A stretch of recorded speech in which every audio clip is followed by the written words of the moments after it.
जय Hind future officers, कैसे हो आप सभी लोग। स्वागत है आपका आज की इस वीडियो में। फाइनली सीएपीएफएसी एग्जाम 2025 जो है कंप्लीट हो चुका है। बहुत लोगों का जो है इस एग्जाम के बाद दिल टूटा होगा फॉर श्योर कि एग्जाम में जो है रिटर्न मार्क्स उतने ज़्यादा अच्छे नहीं बन रहे फॉर श्योर पेपर 1 के अंदर। ठीक है, तो दोस्तों जैसा भी रहा आपका एग्जाम, फॉर श्योर बुरा बहुत लगता है जब आप पूरी मेहनत करते हो पूरा साल, ठीक है, उसके बाद भी जो एग्जाम क्वालिफाई ना हो। बट जब आपने क्वेश्चन पेपर देखा होगा बाद में घर आने के बाद, कुछ कुछ गलतियां आपको लगी होगी कि यार बहुत स्टूपिड मिस्टेक मैंने इसमें कर दी, ठीक है, या मैंने पढ़ा हुआ था बट एग्जैक्टली एग्जाम में याद नहीं आया। ठीक है, तो वो सब चीज़ें जो है तो टाइम हो चुका है, उसके आगे जो है बढ़ना है अब हमें। ठीक है, तो आज की इस वीडियो में हम डिस्कस करने वाले हैं सीएपीएफएसी एग्जाम 2025 में ज्योग्राफी सेक्शन से एग्जैक्ट वो कौन से सोर्स थे जहां से क्वेश्चन आपके आए थे डायरेक्टली। ठीक है, तो उसके बारे में बात करेंगे। ठीक है, ये वीडियो सीरीज इंपॉर्टेंट क्यों है, इस पूरी सीरीज के अंदर हम जितने भी क्वेश्चन आपके आए हैं, specifically polity, geography, history, science, environment, economics, current affair वगैरह सब कुछ किस सोर्स से आए हैं बेसिकली उसके बारे में डिस्कस करेंगे। ठीक है, तो आज की वीडियो रहेगी ज्योग्राफी सेक्शन के लिए, किन किन लोगों के लिए इंपॉर्टेंट है। जितने भी ऐसे स्टूडेंट हैं जो ये पेपर दे के आए हैं बट ज़्यादातर क्वेश्चन उनके गलत है, उनको पता ही नहीं चला कि क्वेश्चन कहाँ से पूछा है। बहुत सारे बच्चे आप लोग बोल रहे थे कि sir paper out of the box है, पता ही नहीं है कहाँ से है। तो मैं आपको बताना चाहता हूँ कि पेपर जो है स्टैंडर्ड सोर्स से ही आया है। अभी जब मैं आपको सोर्सेज दिखाऊंगा तो आप खुद कहोगे कि हाँ सर पेपर टफ था, मैं खुद एडमिट कर रहा हूँ, बिल्कुल टफ था, लेकिन ऐसा नहीं है कि बिल्कुल नेक्स्ट टू इम्पॉसिबल है, किसी बच्चे ने किया ही नहीं होगा। ठीक है, उस चीज को मैं कह रहा हूँ। ठीक है, तो एक एक करके जो है सभी सब्जेक्ट्स को डिस्कस करेंगे। आज की वीडियो में ज्योग्राफी को हम लेने वाले हैं सबसे पहले। ठीक है, नेक्स्ट जो है जिन बच्चों का एग्जाम हुआ है उनके लिए इंपॉर्टेंट है। जो बच्चे फर्स्ट टाइम सीएपीएफ एग्जाम 2026 में देने वाले हैं उनके लिए बहुत इंपॉर्टेंट वीडियो रहेगा। रीजन बीइंग, इससे आपको पता चलेगा कि एग्जैक्टली आपको कहाँ पे जो है इंप्रूव करना है, कौन कौन से सेक्शंस हैं जहाँ पे आपको पढ़ाई करनी है, कौन से सोर्सेज जो है आपको रेफर करने हैं। उसके लिए हालांकि मैं एक अलग वीडियो बनाऊंगा कि ज्योग्राफी के लिए आपको सीएपीएफएसी एग्जाम 2026 की प्रिपरेशन अगर करनी है तो कहाँ से आपको क्या पढ़ना है, वो एक डेडिकेटेडली पूरी वीडियो अलग रहेगी। इस वीडियो में हम सिर्फ जो है सोर्सेज के बारे में बात करेंगे। ठीक है, चलिए आगे बढ़ते हैं। सबसे पहले टोटल क्वेश्चन जो है ज्योग्राफी में आपके जो इस साल देखे गए वो हैं 10। काफी सिग्निफिकेंट पोर्शन जो है यूपीएससी ने कम किया है सीपीएफ एग्जाम के अंदर। रीजन बीइंग, अगर आप देखोगे लास्ट के कुछ ईयर्स के क्वेश्चन पेपर उठा के तो रफली अराउंड मिनिमम जो है 17 से 18 क्वेश्चन आपके आते थे। ठीक है, कहाँ से 18 क्वेश्चन से जो है यूपीएससी ने ला के 10 पे रख दिया है। क्या इसका मतलब ये है कि ज्योग्राफी की रेलेवेंस खत्म हो गई है, कि आपको ज्योग्राफी को नहीं कवर करना चाहिए? बिल्कुल नहीं। इस बार जो है 10 क्वेश्चन पूछे हैं, हो सकता है अगले साल फिर वापस ट्रेंड में आ जाए 15 क्वेश्चन, 17, 18 क्वेश्चन। तो 10 क्वेश्चन भी एक काफी अच्छा वेटेज जो है होता है अगर आप देखोगे 125 में से।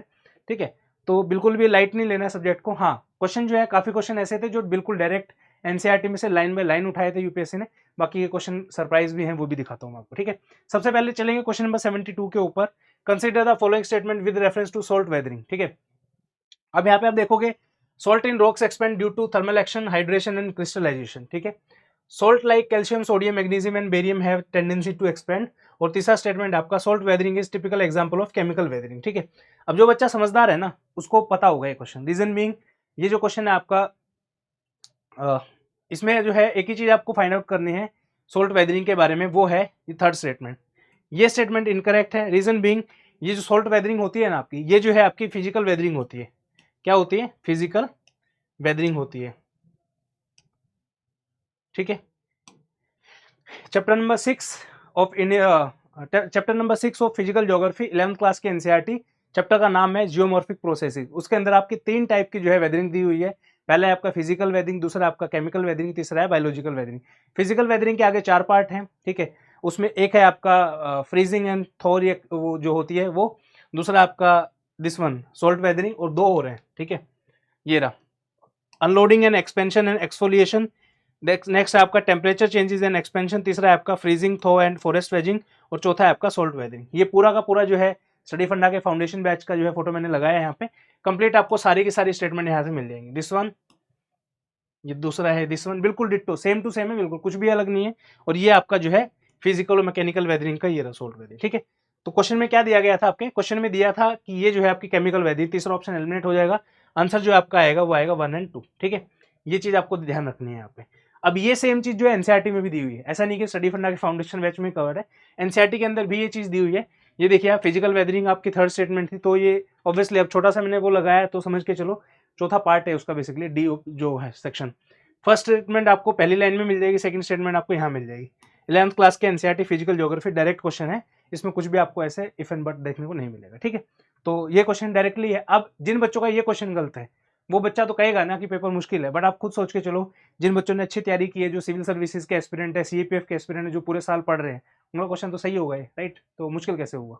चलिए आगे चलते हैं। ये भी बताऊंगा कि कौन सा क्वेश्चन मुश्किल है जो नहीं करना चाहिए था, कौन सा ईजी है आप इजिली कर सकते थे।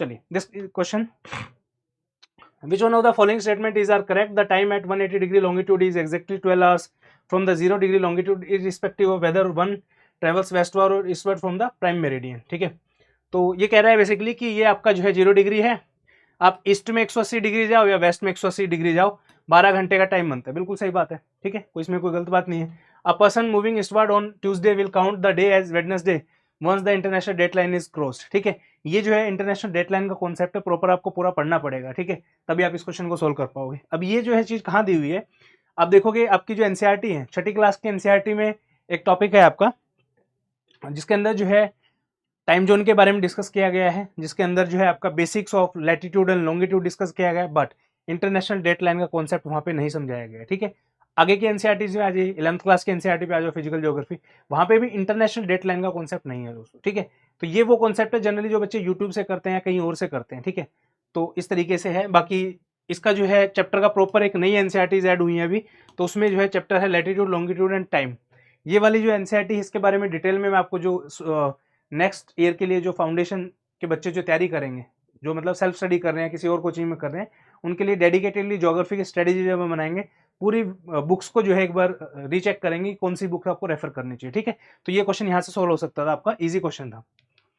ठीक है, नेक्स्ट आता है आपका which one of the following statement with reference to the stratovolcano is are correct. ठीक है, अब ये क्वेश्चन मैं कहूंगा कि देखिए कंपटीशन असली जो है ना इन क्वेश्चन में आ जाता है फिर। ठीक है, क्वेश्चन पढ़िए क्या बोला है, स्ट्रेटोवोल्केनो के बारे में पूछा है।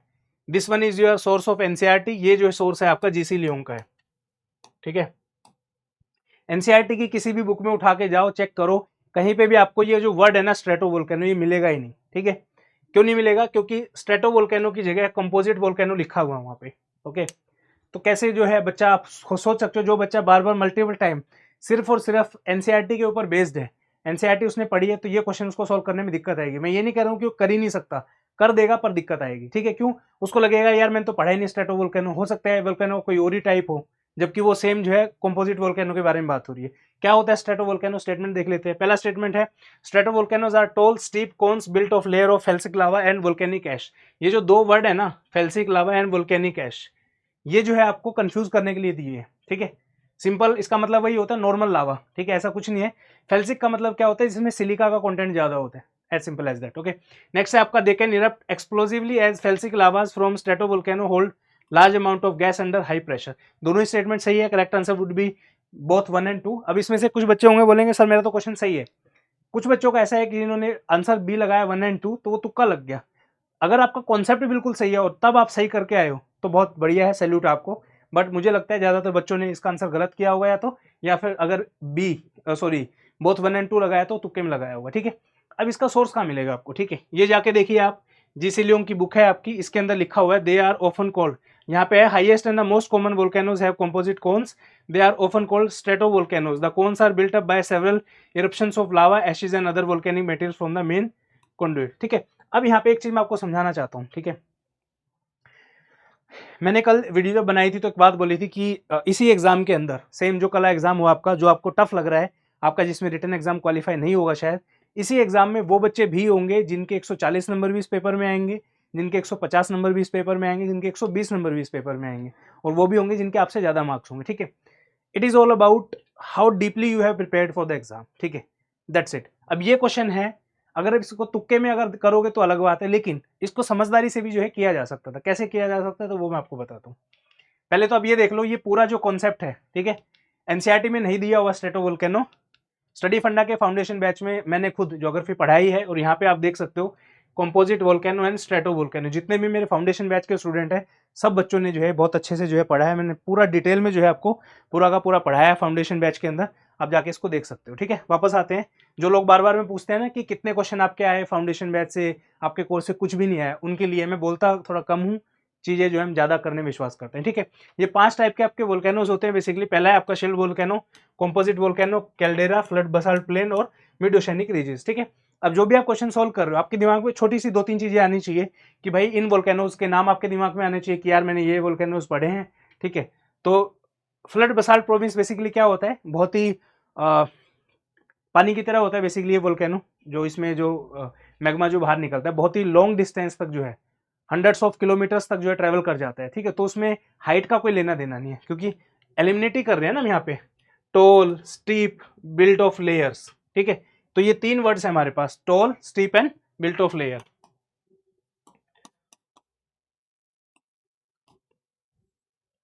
बिल्ड ऑफ लेयर्स, ठीक है। तो फ्लड बसाल्ट तो नहीं होगा, रीजन बीइंग बहुत ही लंबे उसमें जो है डिस्टेंस कवर करता है, तो ये तीनों ही ऑप्शन में से कोई भी नहीं होगा, टोल, स्टीप और बिल्ड ऑफ लेयर्स है, ठीक है। कैल्डेरा आता है, कैल्डेरा बेसिकली गड्ढा होता है, डिप्रेशन को बोलते हैं, इस तरीके से कुछ आपको देखने को मिलेगा, ये कैल्डेरा हो गया आपका, तो ये भी नहीं होगा आपका, ठीक है। फिर आता है मिड ओशनिक रीजेस, ये तो समुद्र के अंदर जो आपकी माउंटेन पीक्स होती है उनको बोलते हैं बेसिकली, तो ये भी नहीं होगा आपका, ठीक है। फिर 2 बचते हैं हमारे पास, शिल्ड वोल्केनो और कॉम्पोजिट वोल्केनो, ठीक है। शिल्ड वोल्केनो जो होती है बेसिकली आपका होता इसी तरीके का है बाय द वे, ठीक है, कुछ इस तरीके का होता है, यहां से लावा निकलता है। इसमें और कंपोजिट में ना सिर्फ छोटा सा एक डिफरेंस होता है, शिल्ड वोल्केनो के अंदर जो आपका लावा जो होता है ना, शिल्ड वोल्केनो के अंदर जो आपका लावा होता है वो ज्यादा विस्कस होता है, यानी कि यहां से अगर लावा निकला तो बहुत दूर तक जो है ट्रेवल करता है नीचे, ठीक है। एक बार मिटा देता हूं इसको, just a second.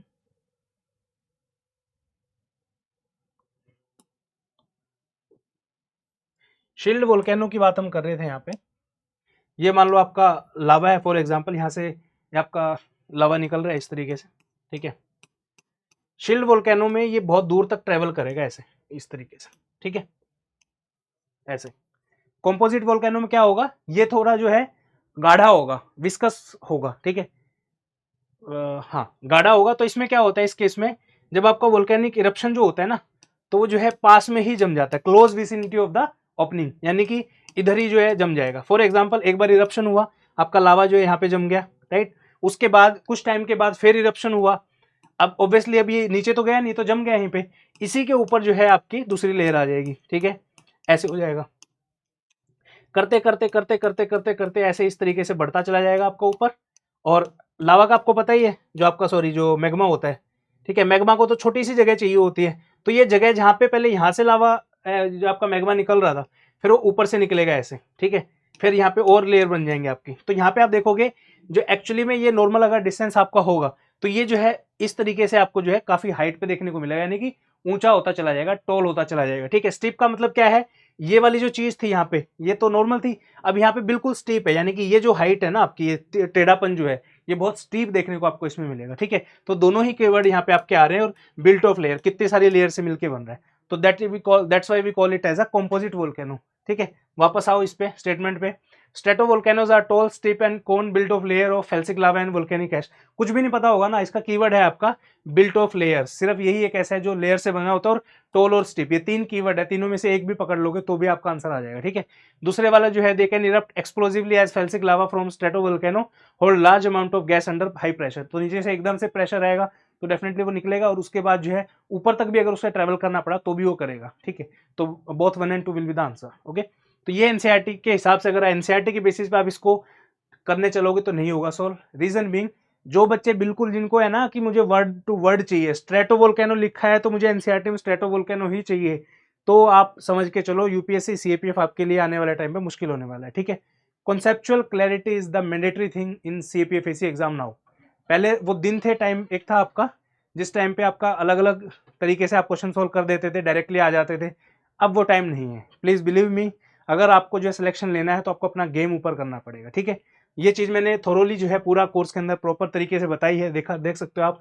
Also known as stratovolcano due to built up of alternate layers of lava and ash, alternate layers of lava and ash, ठीक है। ये देखो सेम है, built up of the felsic lava and volcanic ash, felsic आपको confuse करने के लिए दिए हैं दोनों वर्ड, लावा एंड ऐश, ठीक है। चलो आगे चलते हैं। नेक्स्ट क्वेश्चन है, which one of the following is the main method by pot holes are created in bedrocks by the following stream. Directly NCERT का क्वेश्चन है, abrasion will be the answer, दिया हुआ है यहाँ पे, circular depression called pot holes from because of the stream erosion aided by the abrasion. Easily आप इसको कर सकते थे। फाउंडेशन बैच स्टडी फंडा का, इसमें प्रॉपर तरीके से जो है अब्रेशन वगैरह सब कुछ मैंने वीडियो के अंदर समझाया हुआ है, ठीक है। यहाँ पे मेरा फोटो भी देख सकते हो आप। चलिए नेक्स्ट है क्वेश्चन नंबर 77। चलिए नेक्स्ट क्वेश्चन है आपका question number 77। Consider the following statement with reference to neap Tide.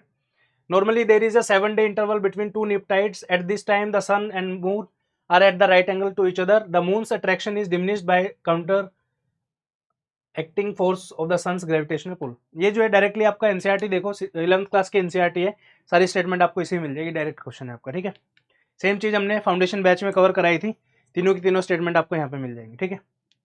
चलिए अगले पे चलते हैं। ये वाला क्वेश्चन है, इसका थोड़ा सा मैं कहना चाहूंगा, ये थोड़ा सा बच्चों का दिमाग भी खराब हुआ होगा कि भाई ये क्या चीज देने लग गए, जीआईएस ये वो, ठीक है। जिन बच्चों ने सीएपीएफ एसी एग्जाम 2023 अगर दिया था और उनको याद है एक क्वेश्चन आया था 22 या 23 एग्जाम में कॉन्फॉर्मल मैप के ऊपर, ठीक है, कि कॉन्फॉर्मल मैप जो है तो वो क्या रिप्रेजेंट करते हैं। अब ये इन्होंने जीआईएस के ऊपर दे दिया क्वेश्चन, ठीक है। अब ये जो चीज है ना ये इवॉल्विंग चीज है, ठीक है। जियो स्पेशल सैटेलाइट वगैरह भी आपने सुने होंगे कई बार नाम, तो ये उसी चीज से रिलेटेड है। जीआईएस जियोग्राफिक इंफॉर्मेशन सिस्टम है, स्पेशल इंफॉर्मेशन, इस तरीके से काफी सारी चीजें हैं, ठीक है। तो ये डेडिकेटेड ना पूरा अलग है, आपका एक बुक है डेडिकेटेड, वर्क बुक करके उस पर लिखा हुआ था, मतलब मुझे एग्जैक्टली बहुत ज्यादा डिटेल्स की पता नहीं चली, बट यहाँ इस बुक से जो है आपका चौथा चैप्टर है ये special information technology, chapter number 4। यहाँ पे कंपोनेंट ऑफ जीआईएस दिए हुए हैं proper. The important component of a geographical information system include hardware, software, data and people. Data, hardware, software, people, चारों ही थे, डी ऑप्शन भी था करेक्ट आंसर। ये मैं कहूंगा कि थोड़ा सा अलग था, बट स्टिल काफी बच्चों ने इसका आंसर सही किया होगा, डी आंसर होगा इसका। नेक्स्ट आपका था seasonal variations in the amount of solar energy that any place on the earth receive are influenced by. ये थोड़ा सा इजी क्वेश्चन था कंपैरेटिवली, ठीक है, क्योंकि सबको पता है कि अर्थ का जो इंक्लिनेशन है, जो अर्थ अपने एक्सिस के ऊपर रिवॉल्व करती है, उसकी वजह से जो है अर्थ अपने एक्सिस के ऊपर रोटेट करती है और सन के चारों ओर रिवॉल्व करती है, उसके हिसाब से जो आपका सीजन फॉर्मेशन होता है। अब छठी क्लास के एनसीईआरटी में सॉरी बहुत ज्यादा क्लैरिटी नहीं है, बट स्टिल आप इस क्वेश्चन को कर सकते थे, कंपैरेटिवली इजी क्वेश्चन है, तो ऑलमोस्ट सबने क्वेश्चन सही किया होगा, ठीक है। फाउंडेशन बैच पूरा का पूरा रोटेशन एंड रिवोल्यूशन मैंने फाउंडेशन बैच में प्रॉपर दिया है।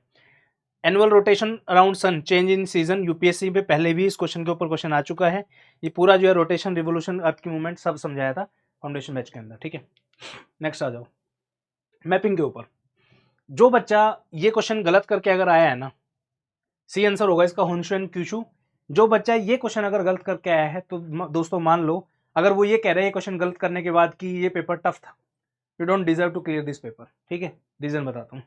This question which came in 2025 already came similar in 2019। 2019 में सेम क्वेश्चन आ चुका है।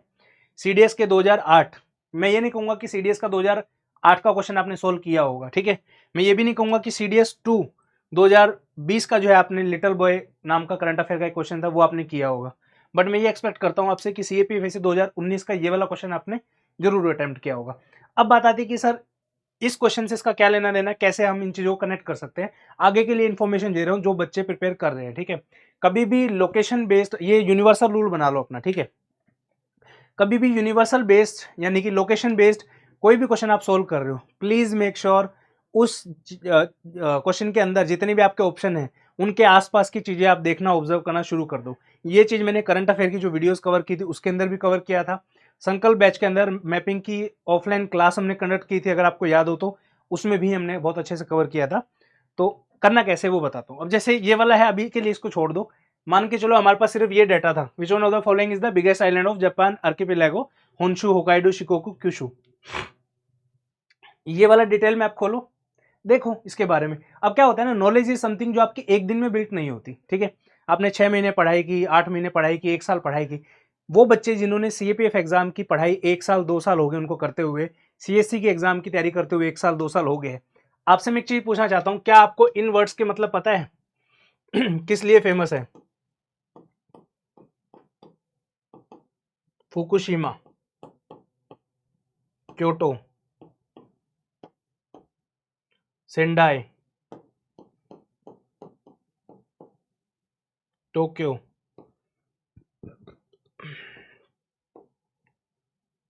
नगोया, ओसाका, योकोहामा जिन बच्चों को तैयारी करते हुए अच्छा टाइम हो गया, साल 2 साल 3 साल, यूपीएससी की प्रिपरेशन करते हुए 1 डेढ़ साल हो गया, क्या आपको इन जो ये वर्ड मैंने लिखे हैं यहाँ पे, जो सिटीज के नाम लिखे हैं, क्या आपको इन सिटीज के नाम पे कुछ याद आ रहा है? ठीक है, this cities name are very very famous. Fukushima जो है फेमस है for the nuclear disaster, Kyoto, Sendai, उसके बाद Nagoya, these are famous for your climate frameworks. कोई किसी चीज के लिए फेमस है, कोई किसी चीज के लिए फेमस है। कन्वेंशन बहुत सारी यहाँ पे हुई हैं इन सिटीज के अंदर। टोक्यो जो है फेमस है ओलंपिक्स के लिए, टोक्यो ओलंपिक अगर आपको याद है तो 2020 वाला। ओसाका और योकोहामा, योकोहामा के टायर्स आते हैं अगर आपने सुना हो तो, ठीक है। तो इस तरीके जब आप इनको ऑब्जर्व कर रहे हो ना, आपने क्वेश्चन क्या पूछा यूपीएससी ने कि 4 आइलैंड है, होकाइडो, होन्शु, शिकोकू, क्यूशु। ये 4 आइलैंड में से सबसे बड़ा आइलैंड कौन सा है? आंसर आ गया आपका यहाँ पे, होन्शु आ गया, ठीक है। अब कुछ बच्चे क्या करेंगे, गूगल पे डायरेक्टली जाएंगे, which of the following is the biggest island of Japan. उनको आंसर पता चल गया तुरंत, वहां पे 1 लाइन में लिखा होगा कि Honshu is the correct answer. जो बच्चा इस चीज को यहीं पे खत्म करेगा कि बस मैंने आंसर पता चल गया, लेट्स मूव ऑन, उस बच्चे को बहुत दिक्कतें आएंगी लाइफ में, ठीक है। लेकिन थोड़ी सी मेहनत करके जो बच्चा इस लेवल पे पहुंच गया कि पूरा डायग्राम खोला, अच्छा चलो मैं ऑब्जर्व करना शुरू करता हूं। ऊपर है आपका ये वाला जो है आपका होकाइडो, नीचे होन्शु, नीचे आपका शिकोकू, और ये आपका क्यूशु। आप में से सच में ऐसे लग रहा होगा आपको कि सर ये तो अभी बता रहे हो ना, आपके क्वेश्चन आ गया है। प्लीज बिलीव मी, भगवान कसम खा के कह रहा हूं, ये क्वेश्चन मैंने 2 बार करवाया है मेरे बच्चों को। नागासाकी और हिरोशिमा वाला मैंने क्लास में भी करवाया था, करंट अफेयर की वीडियो में भी करवाया था, ठीक है, कि यहाँ से क्वेश्चन आ सकता है, पढ़ लो एक बार, ठीक है। तो ये पढ़ लिया आपने, उसके बाद ये इंपॉर्टेंट सिटी देख ली। मैं देखूंगा इससे अच्छा ऊपर ला पेरोज जो है स्ट्रेट है यहाँ पे, ये आपकी सुगारू स्ट्रेट है, यहाँ पे आपका सी ऑफ जापान और सी पड़ता है, यहाँ पे आपका रशिया का कुछ एरिया पड़ता है जापान के साथ। इधर आप देखोगे ऊपर दूसरे डायग्राम में यहाँ पे कुरिल आइलैंड्स आपको देखने को मिल जाएंगे। ये आपकी टोक्यो होगी, कैपिटल है टोक्यो जो है, एक कोस्टल सिटी है, ठीक है। उसके बाद ये आपकी ओसाका होगी आपकी, जस्ट अ सेकेंड,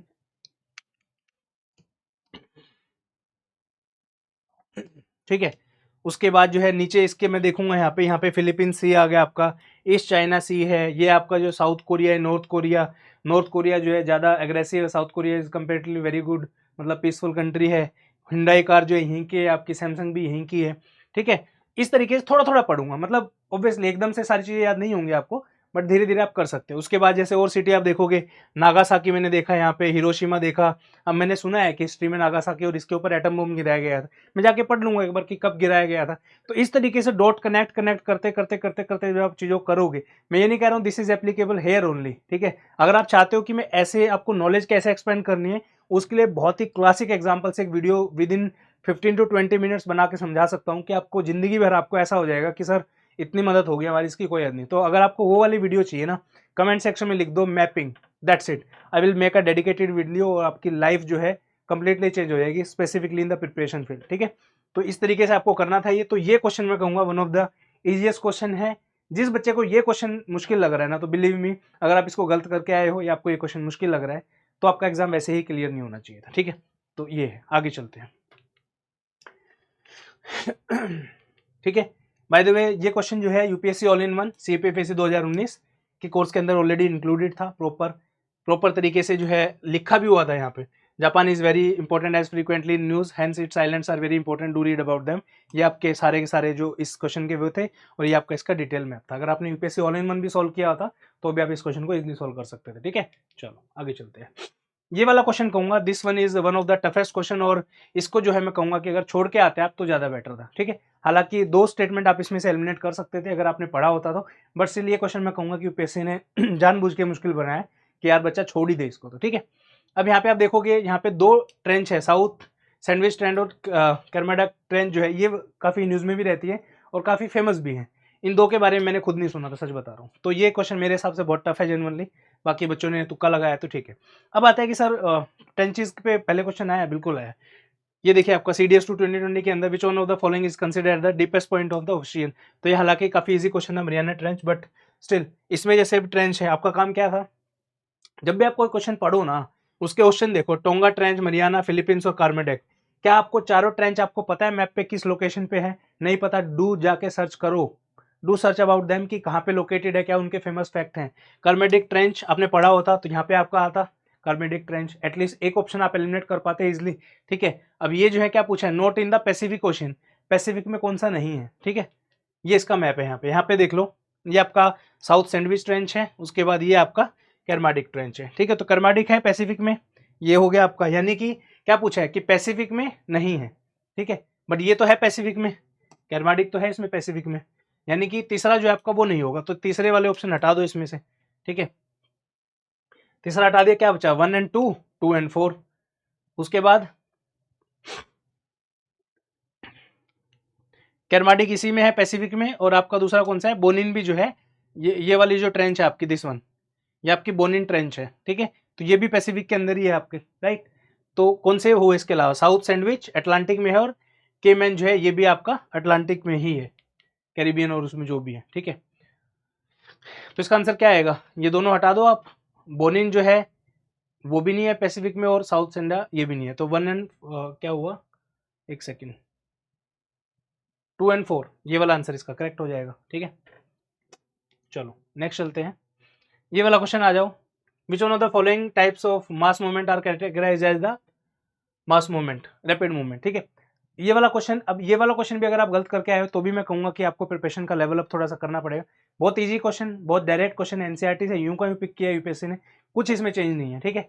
बस ये दिक्कत ये एनसीईआरटी की थोड़ा समझ में लेट आती है, थोड़ी सी मुश्किल होती है, क्योंकि हम एज्यूम नहीं कर पाते ना कि क्रीप कैसा दिखता होगा, मड फ्लो कैसा दिखता होगा, सोलिफ्लेक्शन क्या होता है, स्लम्प कैसा होता है, पढ़ा है तो ऑब्वियसली कर ही दोगे आप, ठीक है।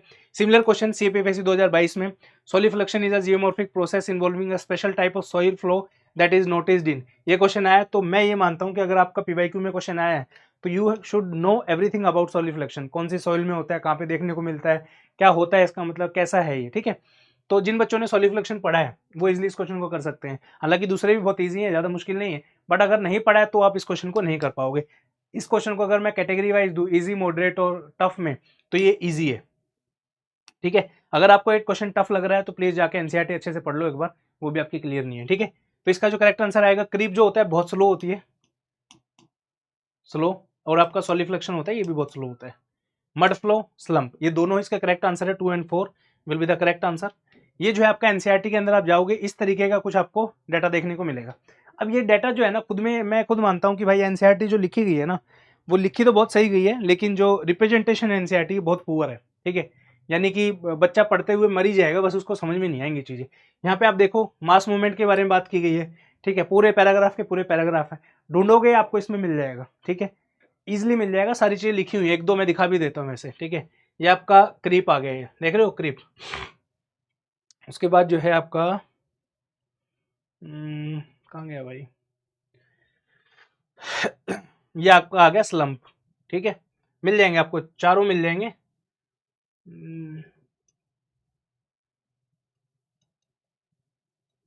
ये रहा फ्लो वाला, मड फ्लो जो है, ठीक है,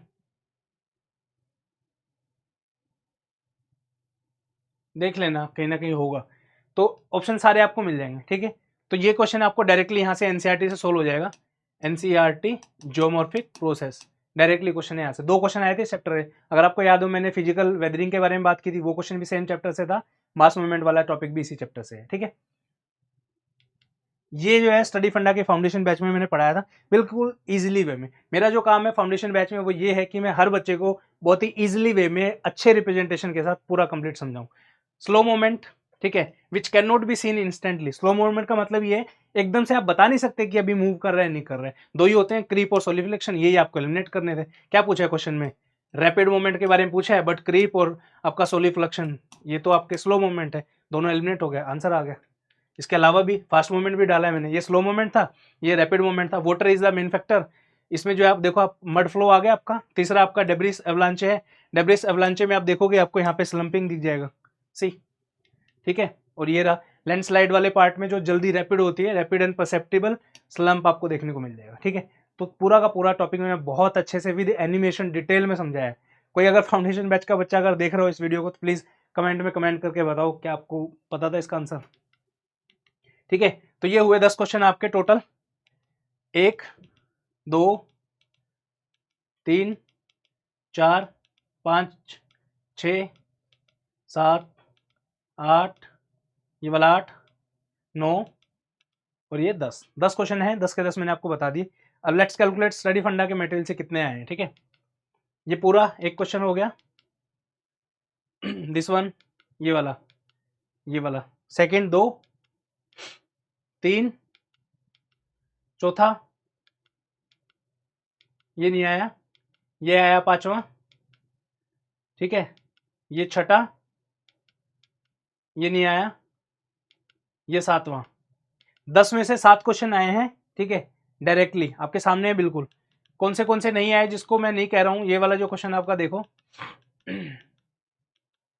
ये कंप्लीटली मैं कहूंगा कि नहीं आया भाई, ठीक है, लेकिन ये वाला जो क्वेश्चन है ना आपका, दिस वन ट्रेंच वाला, बिलीव मी स्टडी फंडा की मैपिंग बुक के अंदर मैंने डायग्राम खुद दिया हुआ है, बट स्टिल मैं नहीं कहूंगा कि हमारे उससे आया, क्योंकि 2 ही ऑप्शन उसमें दिए गए थे, 2 ऑप्शन नहीं थे, तो मैं इसको क्लेम नहीं कर रहा हूँ, ठीक है। तो भी आप छोड़ दो, 7 क्वेश्चन डायरेक्टली आपके थे इसमें से, ठीक है। ज्योग्राफी के पेपर कंपेरेटिवली और सब्जेक्टों के ईजी था। अगर इसमें भी आपको लग रहा है कि मेरे तो जी 2 ही 3 क्वेश्चन ठीक हुए, please increase your standard, please increase your level of understanding, please increase your sources, ठीक है। हालांकि जीसी लियोंग अलग से आपको पढ़नी पड़ेगी आने वाले टाइम के हिसाब से, जैसे कंपटीशन बढ़ रहा है, बट डोंट थिंक दैट कि पेपर बहुत ही ज़्यादा टफ था, किसी के नंबर आ ही नहीं सकते, ठीक है। नंबर आएंगे, आपके सामने है, रैंक भी लेके आएंगे बच्चे, मैं दिखाऊंगा, हमारे खुद के बच्चे टॉप भी करेंगे एग्जाम में, मुझे भरोसा है पूरा, आप देखना रिजल्ट, ठीक है।